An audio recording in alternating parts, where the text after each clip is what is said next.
Olá, irmãos! Tudo bem com vocês? Vamos ao nosso estudo da Palavra de Deus. Deixe seu like, se inscreva no canal e compartilhe com seus amigos, familiares e conhecidos. E que Deus esteja sempre com você! Hoje vamos estudar um pouco mais sobre o livro do Apocalipse. Esse livro profético, cheio de simbologias, desperta a curiosidade de crentes e não crentes em todos os lugares. Como já vimos em vídeo anterior, o tema do Apocalipse é revelação de esperança para o povo de Deus. Nele, Jesus, o personagem principal e agente da salvação, revela ao discípulo João o que há de acontecer na terra antes de seu retorno. O versículo de abertura é taxativo sobre isso. Ele diz: para mostrar aos seus servos as coisas que em breve devem acontecer. O Apocalipse é composto de 22 capítulos, e foi escrito numa estrutura literária conhecida como quiasma ou quiasmo. Essa figura de linguagem consiste em cruzar informações, dando destaque ao que fica no centro. É como se o texto estivesse contido numa letra X. Vamos ver um exemplo disso na Bíblia. Isaías 6 verso 10, assim diz: torna insensível o coração deste povo, endurece-lhe os ouvidos, e fecha-lhe os olhos, para que não venha ele a ver com os olhos, a ouvir com os ouvidos, e a entender com o coração, e se converta, e seja salvo. Observe o diagrama. Dividindo o verso em 6 frases, notamos a retomada de ideias, o que dá maior ênfase à ideia central. A frase A' retoma a ideia da frase A frase B' retoma B, C' retoma C. No centro, C e C' formam a ideia principal, que é o pedido do profeta para que o Senhor feche os olhos do povo, ou seja, para que o povo fique sem entendimento. Esse tipo de construção textual é bem peculiar aos escritores judaicos. O Apocalipse foi escrito assim, na figura de linguagem judaica, ou quiasma. O livro pode ser dividido em 9 partes, sendo 4 partes iniciais, 4 partes finais, e o centro do livro, onde está o foco, isto é, a revelação principal. A primeira parte, chamada prólogo, faz correspondência com a última, denominada epílogo. A segunda, se liga com a penúltima. A terceira, com a antepenúltima. E assim por diante. Todas as partes têm ligação, ou algo a contribuir com o centro, que é a mensagem de destaque de toda a narrativa. Por conta do tempo, e para que o vídeo não fique muito grande, não veremos todas as correspondências hoje. Poderemos estudar mais este assunto outra hora. Agora vamos ver correspondências interessantes, entre o prólogo e o epílogo, que são a introdução e conclusão do livro, respectivamente. O prólogo está no primeiro capítulo, e vai dos versos 1 a 8. Já o epílogo está no capítulo 22, e vai dos versos 6 a 21. Vejamos alguns elementos semelhantes entre si, nos dois trechos. Prólogo. Capítulo 1 verso 1.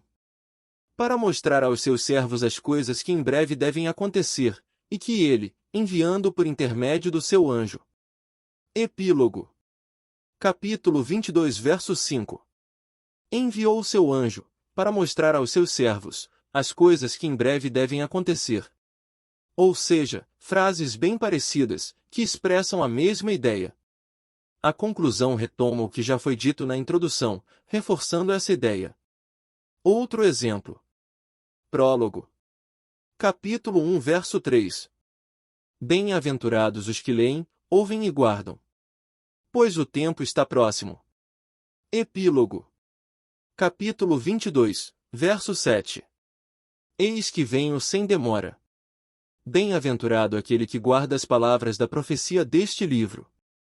Veja o tema retomado. A frase venho sem demora retoma a ideia da frase. O tempo está próximo.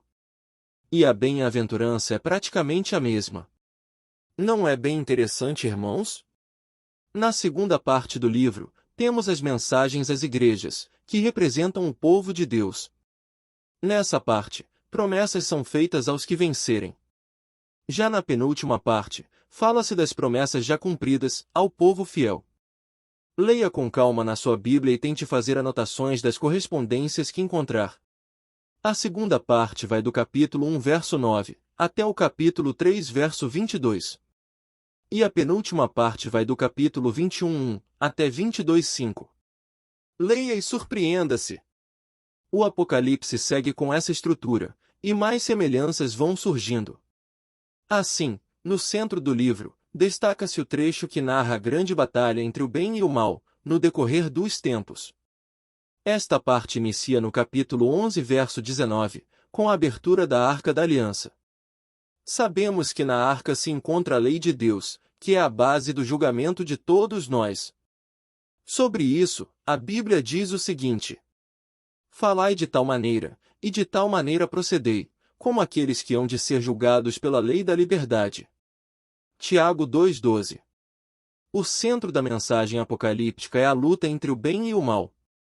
Após a abertura da arca, contendo a lei, seguem os relatos, desde a rebeldia do dragão, no céu, até a vitória de Cristo, no ponto culminante da narrativa, que é a volta de Jesus, e regozijo dos salvos no céu, onde entoam o cântico de Moisés e do Cordeiro. Essas profecias, se bem compreendidas, nos ajudam a afirmar nossa confiança e total dependência em Deus. Mas também não vamos tratar delas neste estudo. Aguarde por mais postagens. Por falar em besta, o livro menciona a palavra sabedoria, e diz que quem tem entendimento, calcule o número da besta. Mas onde achar sabedoria? É claro, na palavra de Deus. Nós não somos, nem nos tornamos sábios, por nossos próprios méritos. É Deus a fonte de toda a sabedoria. E Ele deixou à nossa disposição. Basta pedirmos a Ele com humildade e fé. Tiago escreveu o seguinte: aquele que deseja sabedoria, peça a Deus, que a todos dá livremente, de boa vontade. Mas o discípulo também alertou: peça, porém, com fé, em nada duvidando. Tiago 1, versos 5 e 6. Há muitas coisas interessantes sobre o livro do Apocalipse, que precisamos estudar. Sempre que possível, vamos trazer novidades e lições desse livro aqui no canal. Mas não vamos esquecer de orar e suplicar a Deus, que nos dê sabedoria, para compreendermos as mensagens, e, principalmente, para aceitarmos, e colocarmos em prática nas nossas vidas. Com esse pensamento, vamos orar. Maravilhoso Deus! É muito bom estudar a Tua Palavra, e constatar a maneira toda especial como o Senhor cuidou de tudo, iluminando a mente dos Teus servos, os profetas, para escreverem as Tuas maravilhas. Ilumina também as nossas mentes, para compreendermos cada dia mais as Tuas revelações. E nos dá forças, para colocarmos as Tuas lições em prática nas nossas vidas. Em nome de Jesus. Amém. Deixe seu like, compartilhe nossas mensagens, se inscreva no canal, e ative as notificações. Assim você nos ajuda a levar as boas novas a mais irmãos. E que o Senhor te abençoe e te guarde. Amém.